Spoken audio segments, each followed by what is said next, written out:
김성한 전 국가안보실장을 비롯해 대통령실 관계자들의 대화 내용이 담긴 미국 정부의 기밀 문건이 공개돼 파장이 커지고 있습니다. 미국 정부가 대통령실을 도청했다는 의혹까지 나온 가운데 대통령실은 사실관계 파악이 우선이라며 대응을 자제했습니다. 음주운전으로 9살 어린이를 숨지게 한 60대가 구속됐습니다. 다른 어린이도 크게 다쳐 뇌수술을 받았는데 숨진 배승아 양의 가족을 전화로 연결해 보겠습니다. 전두환 씨의 손자 전우원 씨는 가족들이 출처를 알 수 없는 검은 돈으로 살아왔다며 비자금 폭로를 이어가고 있습니다. 전 씨 일가는 추징금 낼 돈이 없다고 해왔는데 장남 전재국 씨가 베트남에서 7,500억 원대 부동산 사업을 추진한 사실을 JTBC가 확인했습니다. JTBC 뉴스룸을 시작합니다. 지난 주말 미국 정부의 기밀로 추정되는 문건이 현지 언론을 통해 공개됐습니다. 이 문건엔 우리 대통령실 최고 안보라인의 내밀한 대화가 마치 옆에서 들은 듯 생생하게 담겨 있었습니다. 미국 정부의 도청 의혹입니다. 대통령실은 오늘 사실관계 파악이 우선이라는 공식 입장을 냈습니다. 먼저 대통령실에 나가 있는 취재기자를 연결해 보겠습니다. 강희연 기자. 예, 대통령실은 일단 도청으로 단정할 수는 없다는 입장인 건가요? 네, 대통령실 관계자는 해당 문건과 관련한 도청 의혹에 대해서 확정된 사실이 아니란 공식 입장을 밝혔습니다. 이 사실 여부를 확인할 수 없기 때문에 아직 미국 정부를 향해서도 적절한 조치를 취하진 않았다는 설명인데요. 우리 정부가 공식 대응할지 여부는 추후 미국 측의 조사 결과까지 나오면 검토하겠다는 겁니다. 그러면 혹시 도청 의혹이 사실이 아닐 수도 있다, 이렇게 본 구체적인 근거를 대통령실이 제시했습니까? 네, 우선 유출된 문건이 조작됐을 가능성도 있고 또 특정 세력에 의해서 의도적으로 유출됐을 수도 있던 겁니다. 하지만 구체적인 근거까지는 밝히지 않았는데요. 이 해당 문건엔 김성한 전 대통령실 안보실장과 이문희 전 외교비서관의 대화 내용이 상세하게 담겼습니다. 대통령실은 이에 대한 내부 조사 여부에 대해서도 보안 사항이라면서 말을 아끼고 있습니다. 예, 일단은 신중하게 접근하는 것으로 보이는데 앞서 이제 강희연 기자 얘기가 대통령실에서 유출된 문건이 조작됐을 가능성에 대해서 대통령실이 언급했다는 건데, 자, 유출된 뒤에 조작됐을 가능성이니까 유출되기 전에, 그러니까 도청 문건은 있을 수도 있다, 이렇게도 해석이 되는 것 같습니다. 네, 우선 이 대통령실은 이 도청 여부에 대해서도 조사 중이라며 말을 아끼고 있는 상황입니다.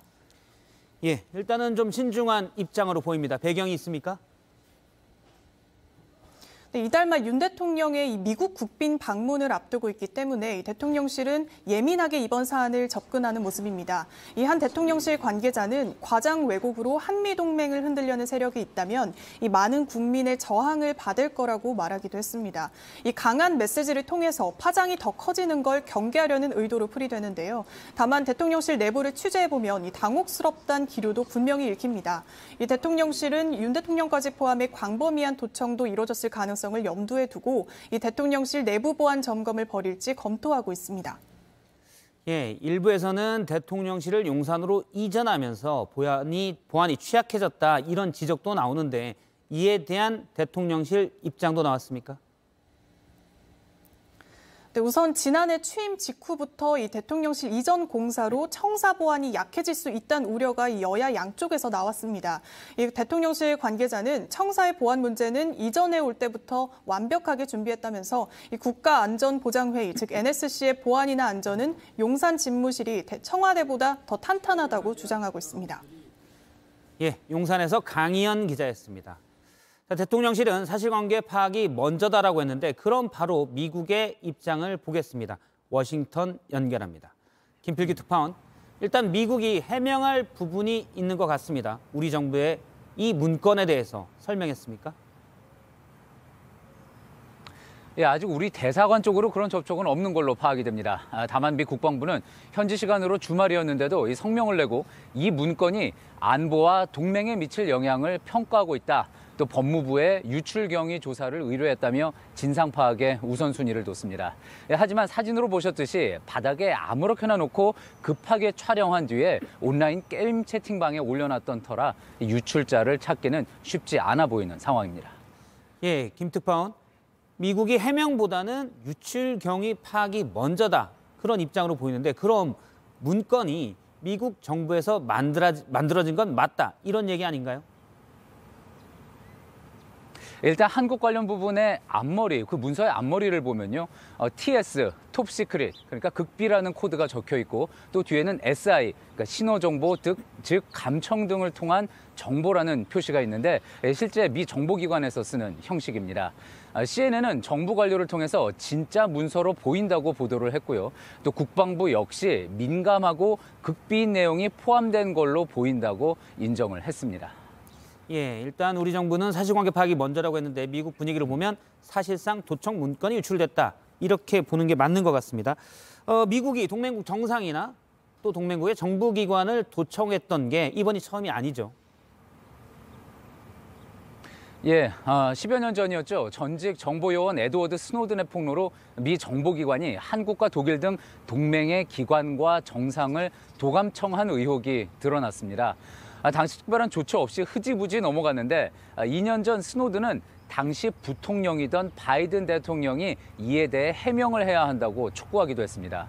이후 바이든 백악관은 해외 정보 수집 방법을 전면 재검토했다고 밝혔지만 결국 이렇게 도감청 의혹은 또 불거졌습니다. 예, 워싱턴에서 김필규 특파원이었습니다. 네, 지금 보신 것처럼 미국도 사실상 도청 문건이 새 나가는 것으로 보고 있습니다. 실제 문건을 봐도 안보실장의 대화 내용은 마치 옆에서 들은 것처럼 구체적입니다. 일단 윤세민아 기자의 보도를 보고 좀 더 짚어보겠습니다. 한국이 포탄 확보와 관련한 미국의 압박 때문에 곤경에 빠졌다는 제목의 문건입니다. 미국 국방부 등이 작성한 걸로 지난달 1일 김성한 전 국가안보실장과 대통령실 관계자가 나눈 대화가 들어있습니다. 이문희 전 외교비서관은 미국 요청에 따라 포탄을 제공할 때 미국이 최종 사용자가 되지 않을 수 있다는 우려가 있다고 언급합니다. 우크라이나전에 살상 무기를 제공하지 않는다는 정부 정책을 바꾸는 게 유일한 방법일 수 있다고 제안합니다. 그러자 김 전 실장은 윤 대통령의 국빈 방문과 우크라이나 무기 지원 발표가 겹치면 두 사안을 거래했다는 여론이 일 수 있다고 우려합니다. 포탄을 폴란드에 판매하는 방안을 언급하며 우회 수출 가능성도 제시했습니다. 구체적인 대화 내용이 공개된 만큼 이달 말 예정된 한미 정상회담에서 도청 논란이 변수가 될 가능성이 거론됩니다. 유출된 문건 상당수는 우크라이나 전쟁과 관련된 것들입니다. 포탄 재고 현황이나 미국 항공모함의 작전 계획 등 민감한 정보까지 포함됐습니다. 이 때문에 미국 정부 내 친러시아 세력이 문건 유출에 개입한 게 아니냐는 의혹도 나오고 있습니다. JTBC 윤세민입니다. 예, 우리나라 최고의 보안이 있어야 할 대통령실의 대화가 그대로 유출됐습니다. 그러면 이게 어떻게 가능한지 국방부 출입 기자와 좀 더 짚어보겠습니다. 김민관 기자가 스튜디오에 나와 있습니다. 김 기자, 먼저 단도직입적으로 좀 묻겠습니다. 대통령실에 대한 도청이 가능합니까? 네, 제가 복수의 군 관계자 그리고 정보당국 관계자에게 취재해서 종합해보니 도청은 가능하다. 이곳에 무게를 두고 분석했습니다.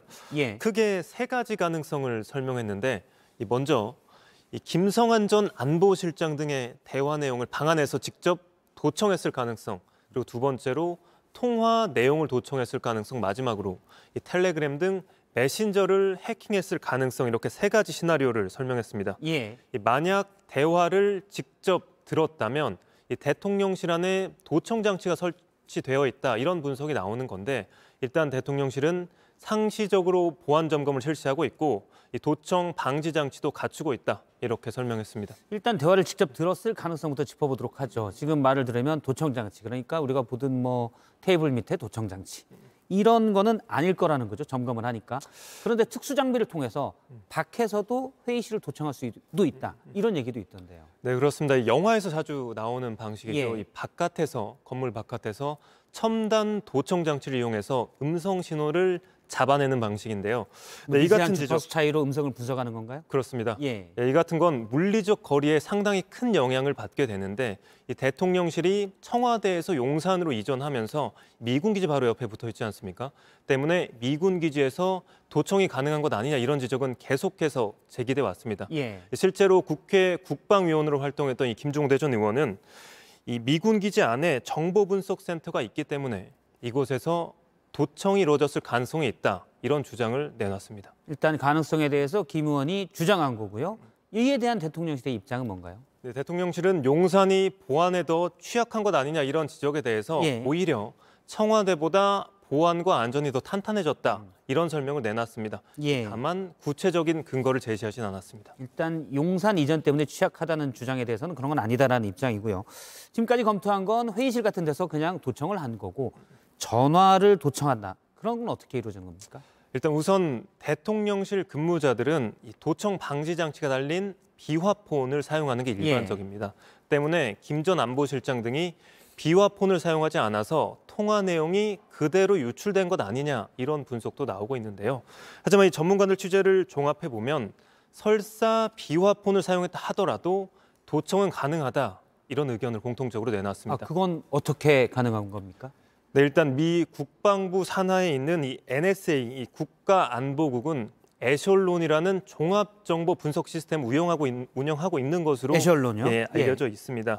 이 에셜론이 뭐냐 하면 위성을 이용한 첩보 수집, 그리고 바다 및 해저 케이블의 도감청, 그리고 컴퓨터를 이용한 해킹 등 그야말로 바다, 땅, 하늘 가리지 않고 전방위적으로 첩보를 수집하는 이런 분석 시스템입니다. 모든 통신선을 지나는 신호들을 다 도청해서 예. 그걸 정보 분석해서 만든다는 거죠? 예, 그렇습니다. 예. 그렇기 때문에 설사 비화폰을 사용했다 하더라도 에셜론의 이 분석망을 피해가기는 어려울 것이다. 이런 분석이 나오는 겁니다. 앞서 이제 텔레그램 메시지가 유출됐을 가능성 그런 것도 제기했는데 그건 뭔가요?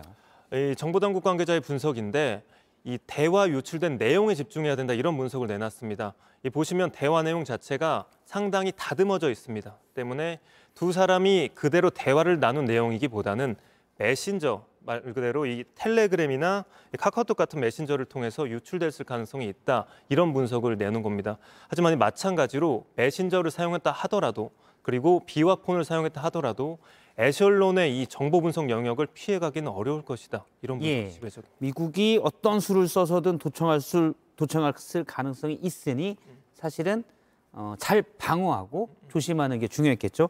알겠습니다. 김민관 기자였습니다. 수고했습니다.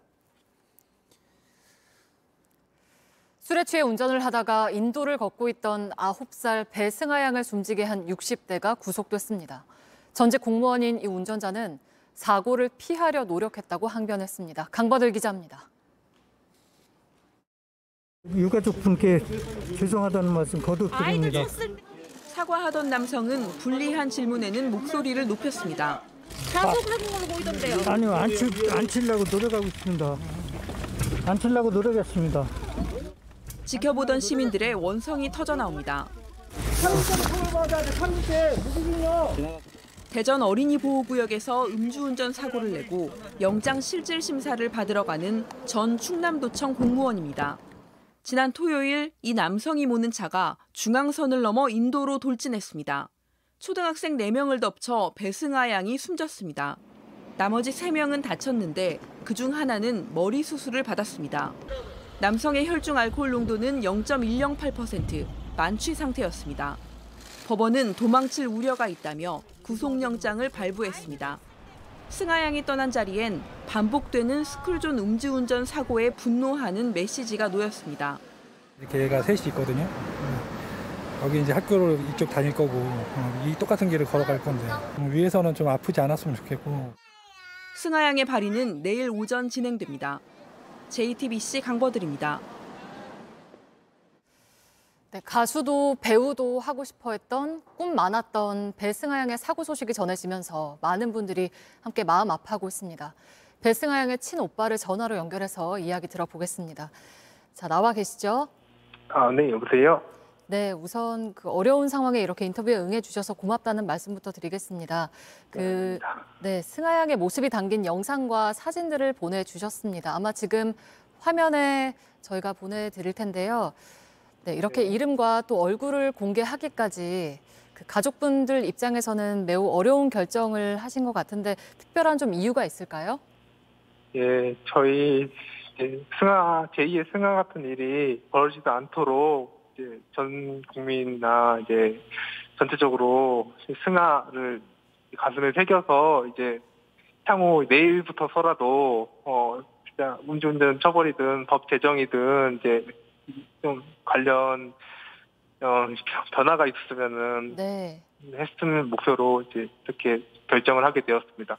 네, 그 구속된 피의자가 오늘 지금 영상 보고 계신데 구속된 피의자가 오늘 유가족분들께 죄송하다 뭐 이런 말을 전했는데 혹시 가족분들께도 직접 연락이 온 게 있습니까?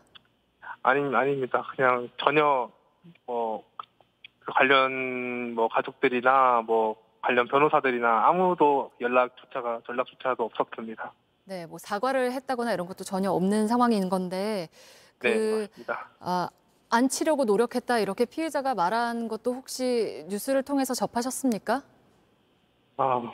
네, 뉴스를 통해서 접했는데 그건 정말 말이 안 된다고 저는 생각을 합니다. 이게 정말 괘씸하고 진짜 그 가해자에 대해서 좀 엄정히 했으면 좋겠다는 그런 생각이 듭니다. 그런 기사를 접하고. 네. 그 사고가 난 곳이 어린이 보호 구역이었는데 그 안전 펜스가 전혀 설치되어 있지 않았던 점도 지금 문제로 지적이 되고 있거든요. 혹시 이 부분은 어떻게 보고 계시나요? 그 부분에 대해서 이제 저도 개인적으로 이제 조사를 하겠지만은 이제 합당한 이유로 설치하지 않았다면은 그렇겠지만은 현재 지금 서구청의 입장을 뉴스로 접했거든요. 근데 그 입장만 봐서는 진짜 공무원의 좀 직무유기다라고 저는 생각하고 있습니다. 네, 납득하기가 어렵다. 실제로 지금 많은 시민분들께서 스쿨존마다 안전 펜스를 꼭 좀 다 설치를 해달라 이런 청원도 올리고 있는 걸로 알려지기도 했고 또 승하양을 추모하러 많은 분들이 현장에 꽃을 놓는다든지 인형을 놓는다든지 이렇게 현장을 찾아주시는 분들이 많은데 보시면서 좀 어떤 마음이 드시던가요? 승하가 편한 곳 갈 수 있도록 추모해 주시고 자발적으로 이제 제2의 승하가 발생되지 않도록 이렇게 노력해 주신 점에 대해서 되게 국민 여러분께 정말 감사 인사 드리고 싶습니다. 네, 알겠습니다. 지금 오빠분 비롯해서 어머님, 아버님, 가족분들이 정말 힘드신 상황일 텐데 이렇게 많은 분들이 함께 아파하고 마음을 보내주고 있다는 점 꼭 기억해 주시고 힘내주시면 좋겠습니다. 오늘 말씀 여기까지 듣겠습니다. 네, 정말 감사합니다. 네, 고맙습니다. 승하양의 오빠분과 이야기를 나눠봤습니다.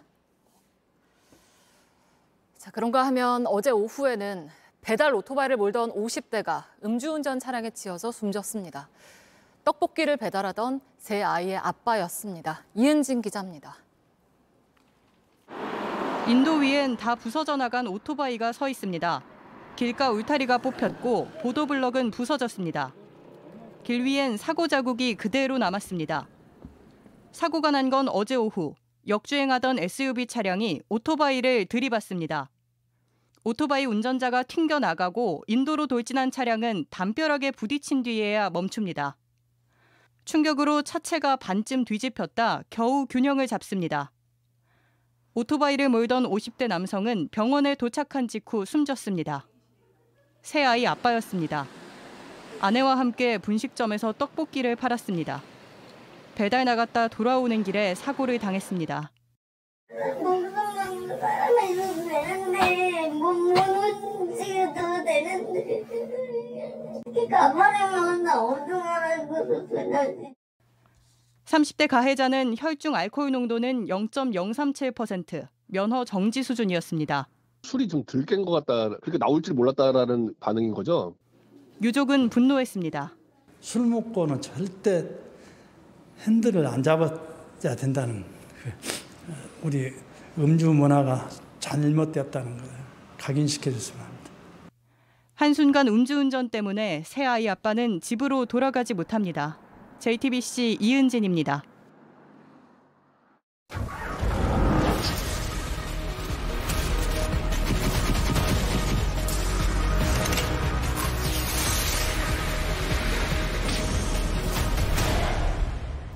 출처모를 검은 돈으로 사러 왔다.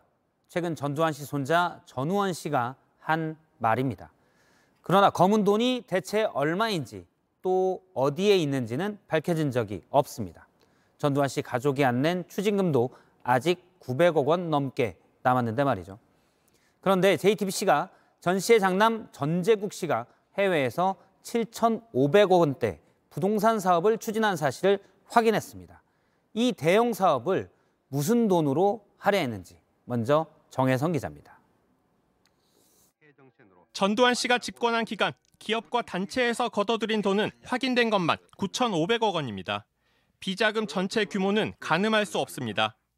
지난 1989년 출판업을 시작한 장남 재국 씨는 독립 생계를 꾸린다고 주장해왔습니다. 전 씨가 운영하는 회사 가운데 음악 관련 출판사인 음악세계 법인 등기엔 부동산 사업이 포함되어 있습니다. 실제 어떤 사업을 했을까? JTBC는 이 회사가 지난 2019년 베트남 호찌민시에서 대형 부동산 사업을 추진했던 사실을 확인했습니다. 32쪽짜리 사업 계획서입니다. 5만 평 토지를 2천억 원에 인수하겠다고 썼습니다. 20층 아파트 11개 동을 개발, 분양한다는 계획, 즉 시행사로 들어간다는 겁니다. 음악세계는 사업 자체에 입을 닫았습니다. 혹시 음악세계가 부동산 사업도 하시나요? 아니, 저희 출판사예요. 저 이거 찍지 마세요. 네? 당시 사업 토지 비용과 공사비까지 총 7,500억 대출이 필요하다고 봤습니다. 이자 비용만 1,400억으로 분석했습니다. 하지만 리스크 없고 분양 초기 완판 가능한 사업으로 판단했습니다. 예상 총 매출은 1조 4천억 원이었습니다. 전 씨의 한 측근은 계획만 했던 거란 취지로 설명했습니다. 서점만 해가지고 지금 빚을 갚기가 너무 힘드니까 뭐 이러저러한 사업을 모색을 하는 게 아닌가 싶은데. 해당 토지를 소유한 베트남 업체와 전 씨 측이 맺은 합의서도 입수했습니다. 지분 투자로 합작 법인을 세우기로 했습니다. 전 씨 집을 찾아갔지만 답이 없었습니다. 없어서 뭐 납부할 재산이 없다고 그러는데 왜 그 사람을 보고 자꾸 괴롭힙니까? 지난 2013년 재국 씨가 추징금을 완납하겠다고 약속한 지 10년이 지났습니다. JTBC 정혜성입니다. 네, 보신 것처럼 전 씨 측은 돈도 없고 그냥 검토에 불과했다는 분위기입니다. 실제 그런지 그래서 저희가 베트남에 직접 가봤습니다. 가서 보니 전 씨의 사업 계획은 구체적이었습니다. 역시 의문은 무슨 돈으로 할 계획이었냐는 겁니다. 이혜선 기자입니다. 호찌민 국제공항에서 차로 40분. 울퉁불퉁 시골길을 지나자 삼성전자와 대형 IT 기업 건물들이 들어서 있습니다. 전재국 씨 회사가 부동산 사업을 벌이려고 한 현장입니다. 아직 개발 시작 단계지만 주택단지와 편의시설이 들어서는 중입니다. 나중에 여기 새로운 도시가 될 거라서 이렇게 젊은 사람들도 이렇게 오기 시작했어요. 현지 한인 부동산 업체는 알짜배기다, 베트남의 분당이라고 설명했습니다. 동구시 버스터미널까지 있었던 거죠. 이제 거기 이제 인구만 해도 엄청나고 그리고 일단은 여기 지하철역이 처음으로 들어오는 곳이라 좀. 수소문 끝에 전 씨 회사와 사업을 추진했던 토지 소유주 측과 만났습니다. 지난 2019년 6월 전 씨 측이 먼저 찾아와 개발을 제안했다고 기억했습니다. đã làm rất là nhiều các dự án ở Hàn Quốc như là chung cư, xây chung cư, nhà ở, khu vui chơi cho trẻ em trong những cái khu vực đất đó. 건설 프로젝트 많이 했다. 아파트, 애들이 놀이공원 같은 거. 합의각서도 체결했지만 이후 조건이 안 맞아 사업권은 다른 업체에 넘겼다고 했습니다. 전 씨 측이 2천억 원을 3달 뒤 입금하겠다고 했는데 더 좋은 조건을 제시한 업체가 나타난 겁니다. Đi vay quỹ tài chính không à? Chờ họ 3 tháng, 5 tháng, cả năm chờ thì không thể chờ được tại vì dự án mình lớn mà. 당시 사업권을 따낸 현지 업체도 만나봤습니다. 일단 7,500억을 대출을 하면 그 이자가 얼마예요? 해외 투자인데 그런 관련해가지고 여러 가지 절차가 복잡할 텐데. 대형 프로젝트를 진행할 자금력이나 인맥이 없으면 시도 자체를 하기 힘들다는 설명입니다. 전두환일가 비자금 의혹 추적은 어쩌면 다시 시작 단계입니다. JTBC 이혜선입니다. 네, 다음 소식입니다. 지난 1월 군에서 혹한기 훈련을 받던 병사 한 명이 사망한 사건이 있었습니다. 코로나19로 격리됐다가 해제된 병사였습니다. 그런데 JTBC 취재 결과 당시 군이 관련 병사관리 매뉴얼을 여러 차례 지키지 않은 걸로 확인됐습니다. 김재현 기자입니다. 지난 1월 강원도 태백의 한 육군부대에서 혹한기 훈련을 받다 숨진 고 최민서 일병. 코로나19에 걸려 격리됐다 해제된 지 이틀 만에 훈련에 투입됐습니다. 영하의 날씨에 텐트에서 자다 숨진 채 발견됐습니다.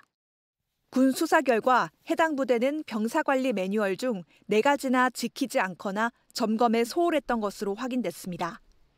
혹한기 훈련 위험성 평가를 실시하지 않았고 코로나19 완치자에 대한 관리 지침도 준수하지 않았습니다. 또 최일병의 상태를 면담 등을 통해 확인하는 과정과 부대원 건강 이상 징후를 파악하는 데도 소홀했습니다. 하지만 군 수사당국은 지휘관들의 업무상 과실치사의 형사 책임을 적용하긴 어렵다고 판단했습니다. 부검 결과 사인이 불명이라 사망과의 인과관계를 확인할 수 없다는 겁니다. 유가족들은 반발했습니다. 사람이 사망한 사건인데도 불구하고 형사적인 과실 여부조차도 물을 수 없다는 것이 저희 입장에서는 너무나도 비통합니다. 유족 항의에 군 수사단은 민간 경찰의 수사 자료를 넘겨 형사 책임을 지을 수 있는지 의견을 묻는 절차에 들어갔습니다. JTBC 김재현입니다. 네, 사랑제일교회 전광훈 씨가 오늘 기자회견을 했는데 정치인은 자신의 통제를 받아야 한다고 주장했습니다. 앞서 한 강연에서는 윤석열 대통령과 당 지도부의 만찬까지 언급하면서 장관 인사에 관여하는 듯한 말도 했습니다. 이지혜 기자입니다. 사랑제일교회에서 기자회견을 자청한 전광훈 씨. 최근 자신의 정치 개입 발언을 둘러싸고 논란이 커지고 있지만 물러서지 않았습니다. 종교인의 감시 없으면 그 사람들이 자기 통제가 불가능하다고요. 정광훈 목사의 통제를 받아야 되는 거예요. 그러면서 한국교회 목표는 다음 총선에서 국민의힘이 200석을 확보하도록 지원하는 것이라고도 했습니다. 21대 총선 과정에서 전 씨가 과도한 공천 요구를 했다고 폭로한 황교안 전 대표를 향해선 치매에 걸렸냐고 날을 세웠습니다. 앞서 전 씨는 지난달 한 강연에서 자신이 국민의힘에 각 부처 장관에 대한 의견을 전달했다는 취지로 주장하기도 했습니다.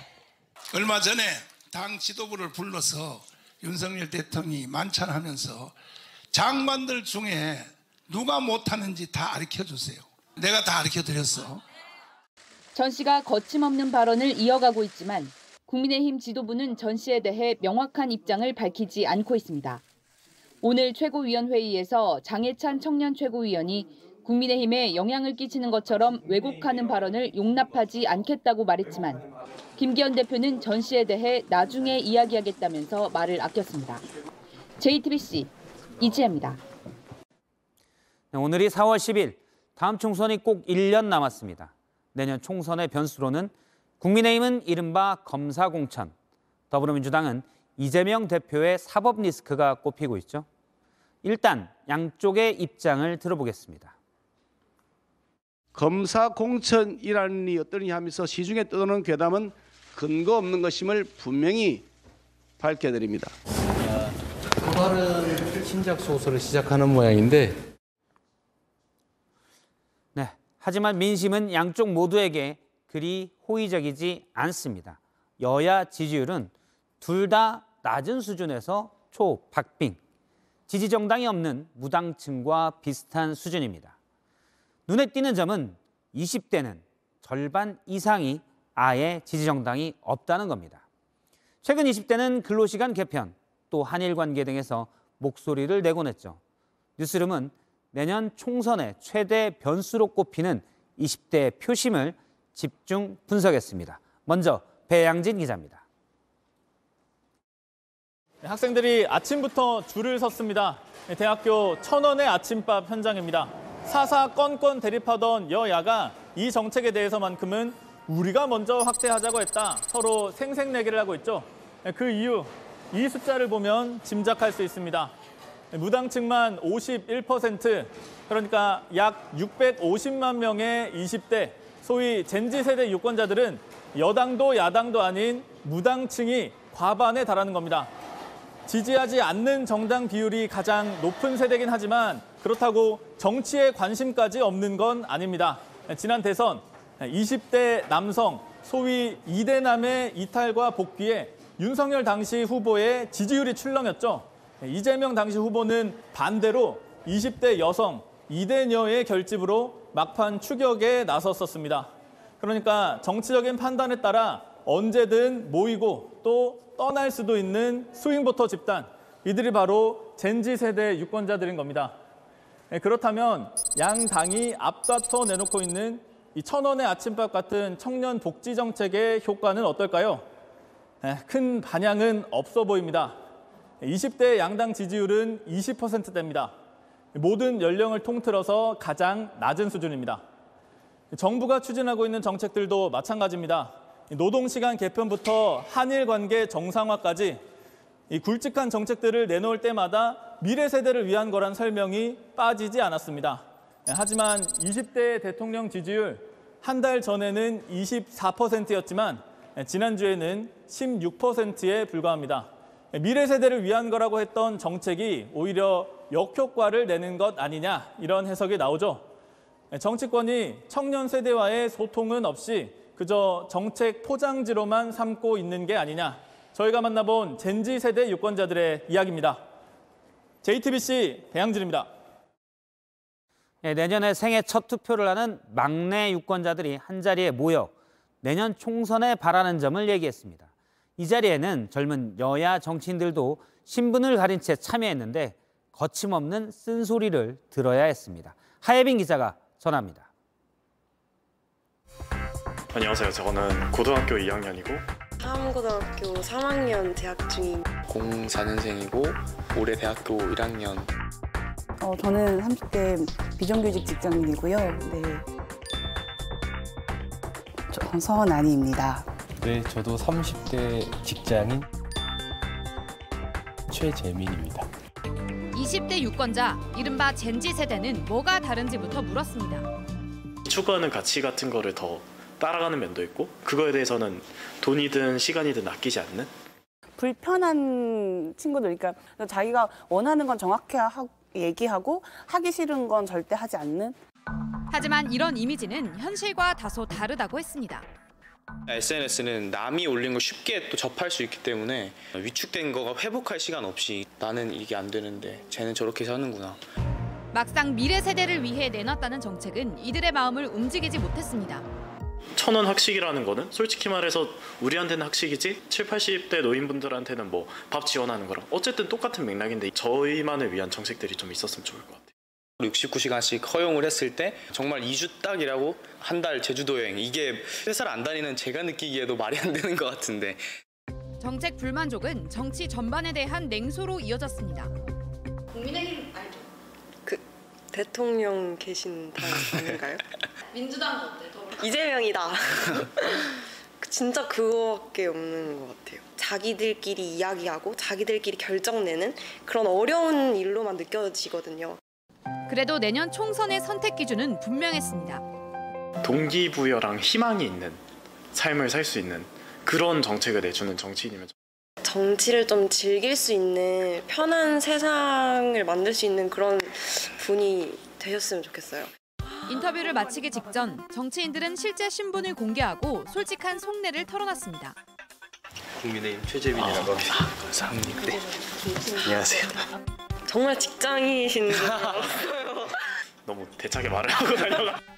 내년 총선을 앞두고 여야 모두 무당층 비율이 높은 20대에 공을 들이고 있습니다. 여야 정치인은 젠지 세대와의 간극을 크게 느꼈다며 더 깊은 소통을 다짐했습니다. 소통의 부분에 이제 문제가 있다고 말씀을 주셨는데요. 정치적 활동과 메시지가 Z세대한테 절대 갈 수 없는 공간에서 하고 있구나. JTBC 하혜빈입니다. 네, 소방관 출신의 더불어민주당 오영환 의원이 내년 총선 불출마를 선언했습니다. 초선인 오 의원은 정치가 진영 논리에 빠졌다며 정치 신인으로서 더 큰 책임을 느낀다고 했습니다. 오 의원은 이번 국회의원 임기를 마친 뒤엔 소방관으로 복귀하겠다고 말했습니다. 제가 있던 곳이자 제가 있어야 할 곳, 국민 곁의 소방관으로 다시 돌아가고자 합니다. 네, 오 의원은 여야의 극단 갈등 상황을 꼬집으면서 다시 정치로 돌아오는 일은 없을 것이라고 덧붙였습니다.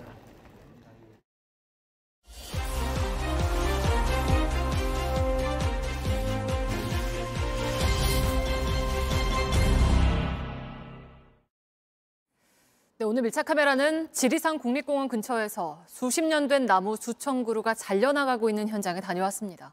골프장을 만들겠다는 곳인데요. 생태 가치가 높아서 환경부가 지정한 보전구역도 포함돼 있었습니다. 이상엽 기자입니다. 백두대간의 한 줄기인 지리산입니다. 울창했던 숲에서 수십 년 된 나무를 베고 있습니다. 4월 5일자 식목일 전남 구례에서 펴낸 신문의 일면입니다. 구례군이 축구장 210개 크기의 골프장을 1,000억 원을 들여 만들겠다고 썼습니다. 골프장 땅에 와 보니 지금도 잘라낸 나무를 정리하는 작업을 하고 있습니다. 그리고 제가 지금 서 있는 이곳엔 밑동이 잘려나간 소나무가 있습니다. 한눈에 봐도 오래된 소나무, 나이테를 세어봤습니다. 나무 이제 직경이 한 70cm 가까이 되고 나이테 세보니까 한 50년생 정도. 이 지역은 생태 가치가 높아 잘 보존해야 한다고 환경부가 지정한 곳입니다. 지금 현재 위치가 요 화살표 있는 데고요. 이 진한 녹색이 생태자연도 1등급 지역입니다. 숲이 파괴되면서 이곳에 살던 동물도 터전을 잃었습니다. 곳곳에선 멸종 위기종의 흔적이 보입니다. 돌 위에 이렇게 똥을 논다는 것은 족제비과 특징인데 수달이 많습니다. 밤비는 잡식이라서 털이 많이 나올 때가 있고 이렇게 식물성 위주로 나올 때가 있는데 열매의 껍질 같은 게 21만 제곱미터가 잘려나갔지만 아직 끝이 아닙니다. 산 주인은 나무를 팔려고 계속 벌목을 하고 있습니다. 산주가 지금 저희한테 일을 줘가지고 수확벌칙을 지금 하고 있는 건데 4월 30일까지. 산림청도 재선충을 예방하겠다며 소나무 수백 그루를 뱄습니다. 소나무를 자르면 어디로 가는 거예요? 이게 파쇄하는 재선충이라서 반출이 안 되는 걸로 알고 있어요. 소나무 밑동에 흰색 종이가 붙었습니다. 제가 몇 걸음만 옮겨봐도 이렇게 많은 나무가 베어졌습니다. 또 주변 곳곳에 천막도 보입니다. 잘라낸 나무에 농약을 뿌린 뒤 덮어 놓은 겁니다. 주민들은 숲을 지켜달라고 말합니다. 친환경에 싼데 왜 친환경을 안 하고 위에다가 골프장을 하려고 그래?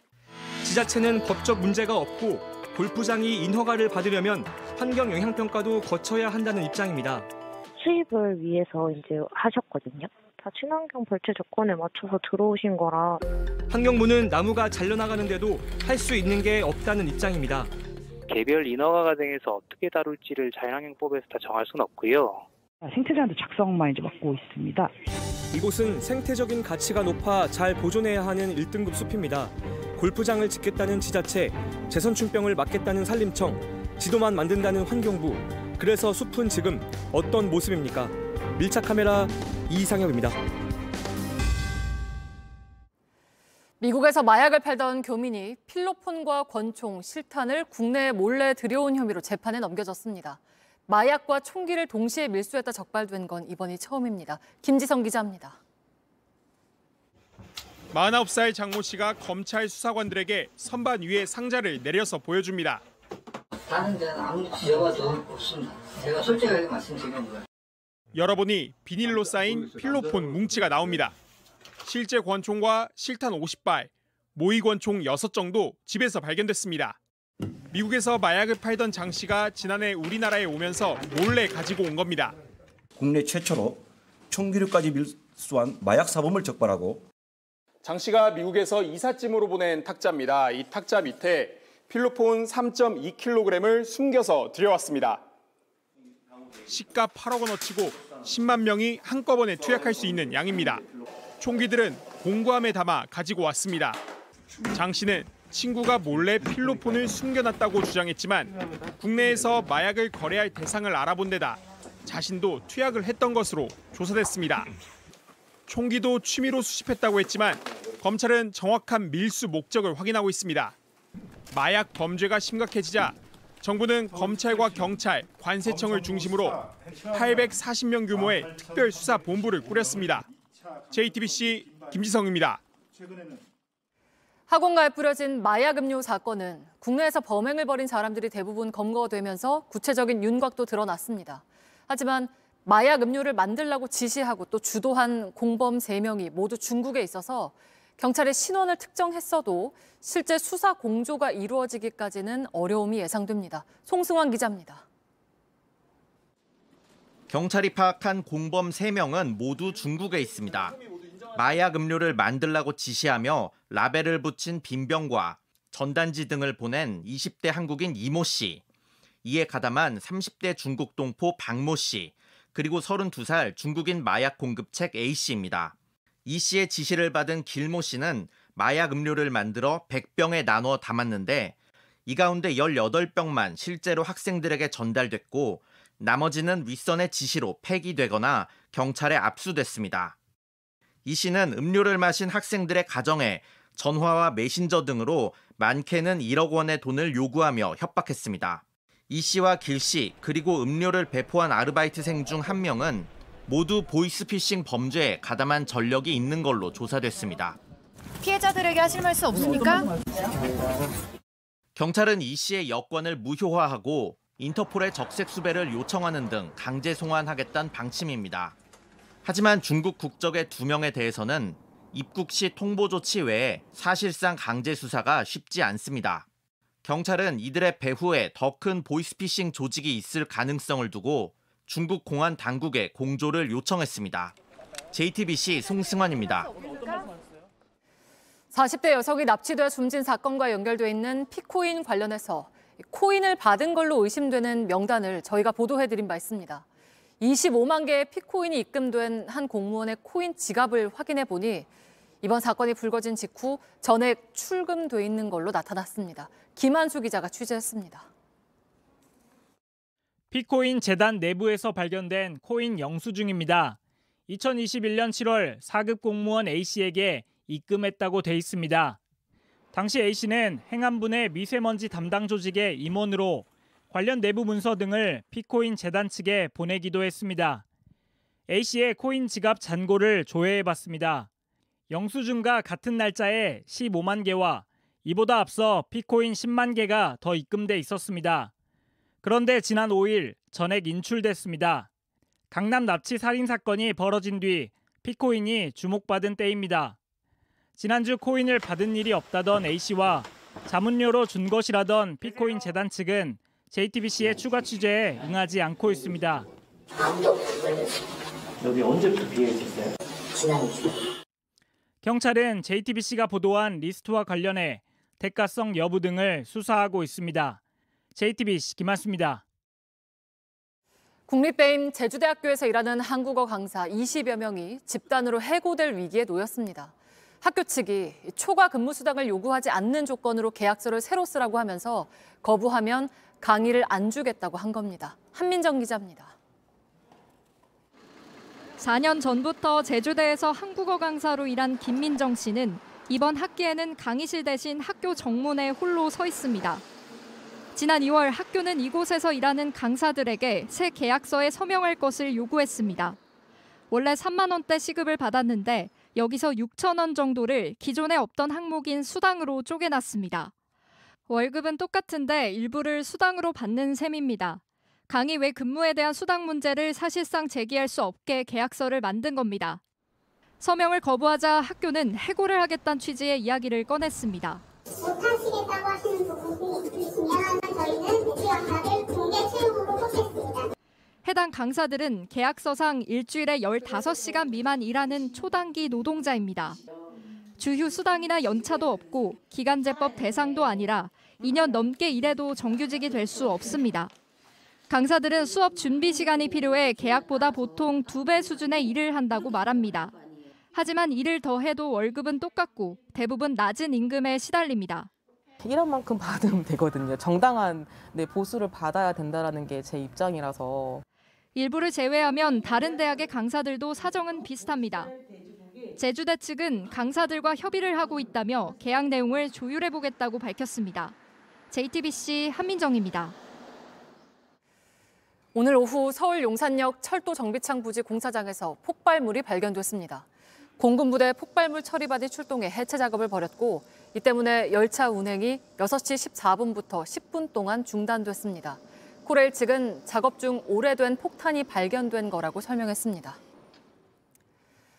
승인되지 않은 유전자 변형 주키니 호박이 들어간 가공식품 13개가 추가로 확인됐습니다. 식품의약품안전처가 판매를 막은 이 제품들에는 닭고기 볶음밥과 만둣국, 짜장 소스 등이 포함됐습니다. 앞서 식약처는 국내에서 생산된 주키니 호박의 종자 일부가 승인되지 않은 유전자 변형 생물체인 걸로 확인을 했습니다. 지금까지 주키니 호박을 원료로 쓴 가공식품 가운데 미승인 유전자가 검출된 제품은 모두 18개입니다. 깊은 밤 오토바이 브레이크를 망가뜨리고 달아난 용의자를 경찰이 쫓고 있습니다. 이렇게 고장낸 오토바이가 6대인데 이걸 모르고 탔던 운전자가 다치기도 했습니다. 정영재 기자입니다. 멀리 우산 쓴 남성이 얼굴을 가린 채 걸어옵니다. 주차한 오토바이로 다가가 잠깐 살펴보더니 주머니에서 가위를 꺼냅니다. 그러고는 무언가를 자릅니다. 앞에 세워진 다른 오토바이 앞에 앉아 똑같은 행동을 한 뒤 사라집니다. 그 내려막길에서 맞은편에 이제 차가 오니까 피하려고 이제 브레이크를 잡았는데 제동이 안 되는 거예요. 이 남성이 다녀간 뒤 오토바이를 타고 나간 30대 기사는 넘어져 크게 다쳤습니다. 알고 보니 오토바이를 멈출 때 작동하는 브레이크 유압 호스가 예리하게 잘려 있었습니다.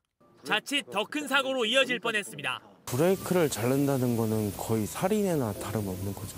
이날 이 한 동네에서만 모두 오토바이 6대가 같은 피해를 봤습니다.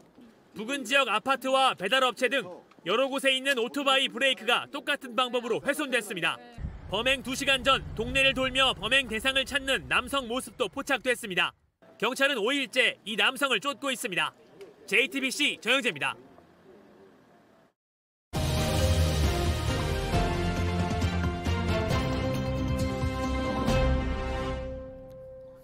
네, 오늘 일제히 보도된 미국의 우리나라 안보실 도청 의혹.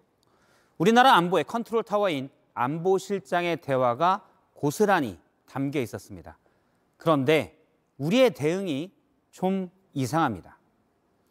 대통령실은 미국 측과 필요한 협의를 할 예정이라고 했습니다. 그런데 이게 협의할 일인지 좀 이해가 안 됩니다.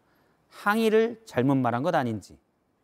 오늘은 사실관계 파악이 먼저라고 했습니다. 물론 중요하죠. 그런데 이 사실관계를 미국 조사를 지켜보겠다는 분위기입니다. 미국이 도청한 의혹이 강한데 지금 이 말의 분위기는 쉽게 표현해보면 미국에게 혹시 우리 안보실 도청하셨어요? 라고 물어보는 느낌입니다. 우리도 사실 확인은 할 수 있습니다. 도청을 당한 것으로 보이는 사람에게 물어보면 됩니다. 공교롭게도 두 사람 다 전직인데 혹 그래서 못 물어보고 있는 건 아닌지. 물론 당혹스러운 대통령실의 마음도 이해는 됩니다. 미국 국빈만문을 불과 보름 정도 남기고 동맹에 금가는 일이 터진 겁니다. 그러나 비록 스파이의 세계는 예의도 국경도 아군도 없다고 하지만 문제가 생기면 할 말은 해야 합니다. 실제 미국의 동맹 독일은 2013년 당시 미국의 도청 의혹이 터지자 오바마에게 직접 전화해 항의했고 2년 전에도 미국의 동맹 프랑스가 도청 폭로 사건이 터지자 용납할 수 없는 일이라고 했습니다. 독일과 프랑스는 강국이고 우린 그렇지 못해서 할 말을 못하는 걸까요? 우리나라의 국격, 대통령은 후보 시절에 국제사회에서의 활발한 스킨십과 당당한 외교를 통해 대한민국의 국격을 올리겠다고 했습니다. 당당한 외교. 당당하지 않으면 당합니다. 다시 보겠습니다. 16살 산토스가 결승선을 통과합니다. 그런데 자세히 보니까 맨발이었습니다. 자신이 사는 농촌에선 맞는 운동화를 구하기 어려웠고 그나마 있는 것도 훈련 중에 찢어졌다고 하는데요. 그래서 아예 맨발로 200m를 달렸고 개인 최고 기록도 세웠습니다.